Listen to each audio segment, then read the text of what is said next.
Hola, buenas noches. Bienvenidos a este jueves de lectura.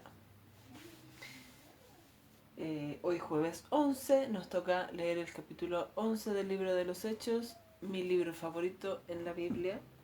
No quiero decir que el resto de la Biblia no sea lindo, pero este libro es mi favorito.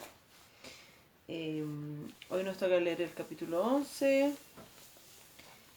Ya hemos visto los primeros 10 capítulos.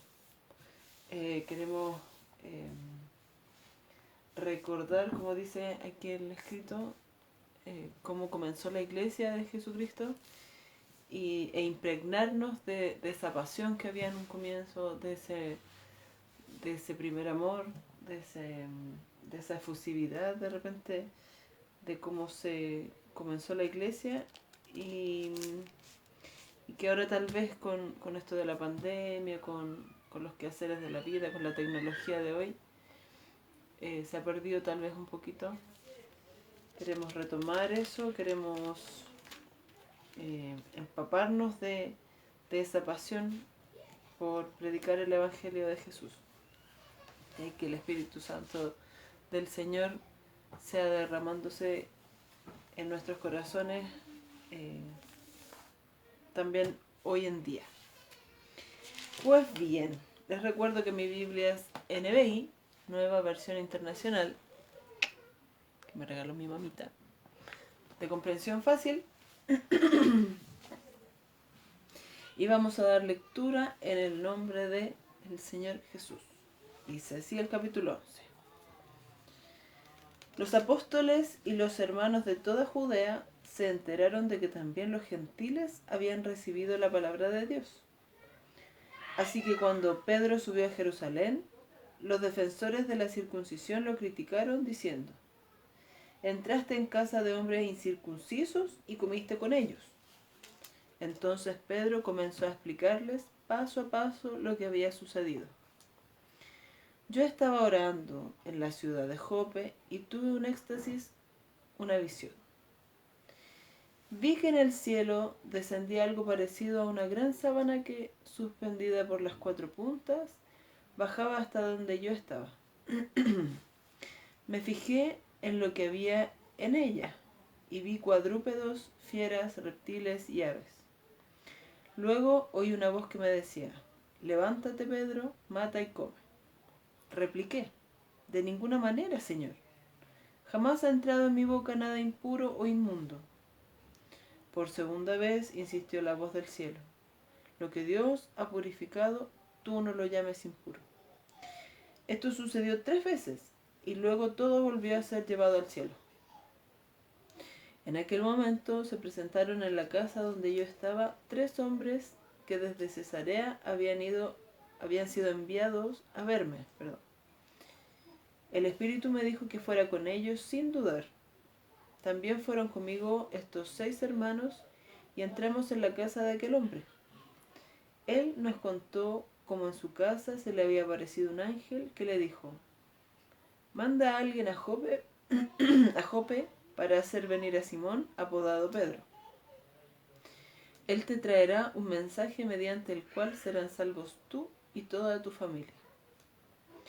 Cuando comencé a hablarles, el Espíritu Santo descendió sobre ellos tal como al principio descendió sobre nosotros. Entonces recordé lo que había dicho el Señor: Juan bautizó con agua, pero ustedes serán bautizados con el Espíritu Santo. Por tanto, si Dios les ha dado a ellos el mismo don que a nosotros al creer en el Señor Jesucristo, ¿quién soy yo para pretender estorbar a Dios?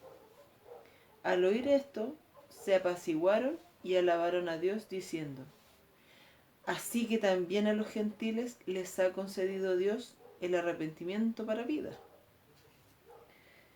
Los que se habían dispersado a causa de la persecución que se desató por el caso de Esteban llegaron hasta Fenicia, Chipre y Antioquía, sin anunciar a nadie el mensaje excepto a los judíos. Sin embargo, había entre ellos algunas personas de Chipre y de Cirene que, al llegar a Antioquía, comenzaron a hablarles también a los de habla griega, anunciándoles las buenas nuevas acerca del Señor Jesús. El poder del Señor estaba con ellos y un gran número creyó y se convirtió al Señor. La noticia de estos sucesos llegó a oídos de la iglesia de Jerusalén y mandaron a Bernabé a Antioquía. Cuando él llegó y vio las evidencias de la gracia de Dios, se alegró y animó a todos a hacer el firme propósito de permanecer fieles al Señor, pues era un hombre bueno, lleno del Espíritu Santo y de fe. Un gran número de personas aceptó al Señor. Después partió Bernabé para Tarso en busca de Saulo, y cuando lo encontró, lo llevó a Antioquía. Durante todo un año se reunieron los dos con la iglesia y enseñaron a mucha gente. Fue en Antioquía donde a los discípulos se les llamó cristianos por primera vez. Por aquel tiempo, unos profetas bajaron de Jerusalén a Antioquía. Uno de ellos, llamado Ágabo, se puso de pie y predijo por medio del Espíritu que iba a haber una gran hambre en todo el mundo, lo cual sucedió durante el reinado de Claudio. Entonces decidieron que cada uno de los discípulos, según los recursos de cada cual, enviaría ayuda a los hermanos que vivían en Judea. Así lo hicieron, mandando su ofrenda a los ancianos por medio de Bernabé y de Saulo. Y terminamos el capítulo 11. Vemos aquí al principio cómo Pedro explica lo que pasó en casa de Cornelio, que siendo un lugar donde habitaban gentiles, que no es porque fueran muy amables, sino porque eran no judíos, entró a su casa, predicó el mensaje de Jesucristo y el Señor envió su Espíritu Santo para bautizar a todos los que estaban allí, sin importar que no fueran judíos, al contrario.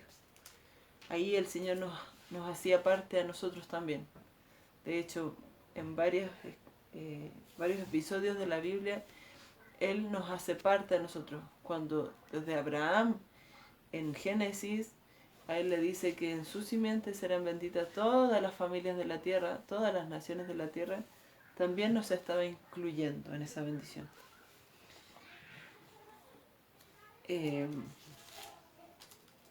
Cuando los discípulos al principio de los Hechos les dice que enviaría, que iban a recibir poder desde Jerusalén, Judea, Samaria y hasta lo último de la tierra, también nos estaba incluyendo a nosotros, a esta larga y angosta faja de tierra, que es lo último de la tierra.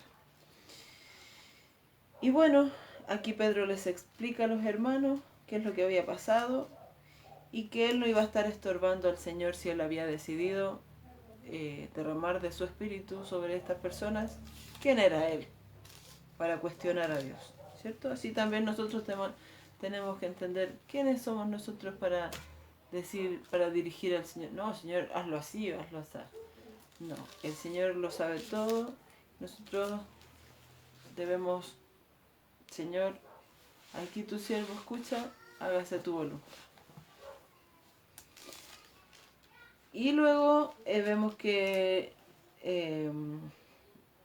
comienza a expandirse más la palabra del Señor hasta algunas personas de Chipre, en Antioquía también, y que muchas personas empezaron a creer y también como que predicaban un grupo y les avisaban a los hermanos, oh, nos está yendo bien por acá, y iban otros hermanos a reforzar. También vemos aquí que fue Bernabé y Saulo de Tarso y estuvieron ahí un año predicando la palabra del Señor. Y vemos también que en este lugar de Antioquía fue la primera vez que a los discípulos se les empezó a llamar cristianos. como un Cristo chiquitito, como una copia de Cristo. Y qué privilegio ser llamados cristianos. Si a mí me dicen, tú eres cristiana, en mi corazón habría un tremendo gozo, porque si me están diciendo, hey, ¿tú te pareces a Cristo? Qué genial, ¿cierto?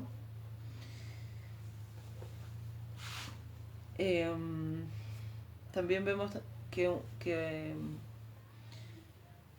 había un profeta llamado Ágabo, que predijo que iba a haber un gran hambre. Y vemos que los hermanos se ponen de acuerdo aquí para enviar recursos. Qué bonito lo encontré eso. Qué importante es eso, porque de repente eso también se ha perdido. Al principio de los hechos veíamos que tenían todas las cosas en común, que a veces vendían propiedades para solventar gastos del grupo. Pero aquí vemos que también se preocupan si va a haber un hambre. Hey, ya, hagamos ofrendas, hagamos una vaquita y ayudemos a los hermanos que están por allá. Así también nosotros tenemos que tener los ojos bien atentos, los oídos bien atentos y darnos cuenta también de la necesidad de nuestro hermano. No en forma de copucha, no decir, ay, ¿en qué estará este?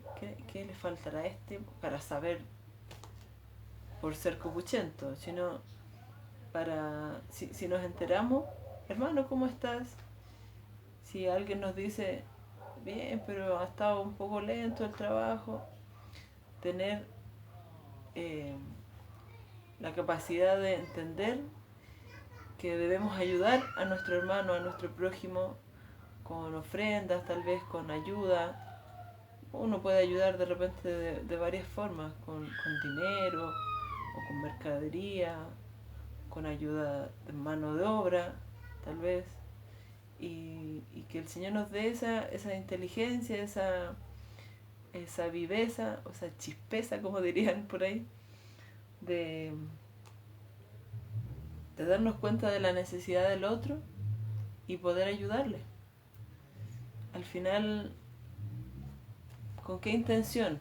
No es por decir, ya, yo te doy porque yo sé que el Señor me va a dar el doble. No, la idea es que nosotros demos porque el Señor ya nos ha dado. El Señor ya nos ha suplido nuestras necesidades. Entonces, demos de lo que el Señor ya nos dio, no esperando que nos dé el doble.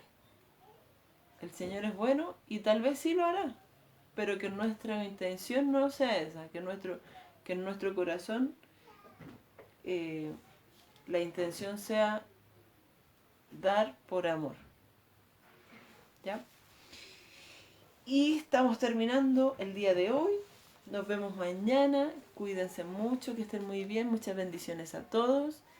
Un abrazo. Chao.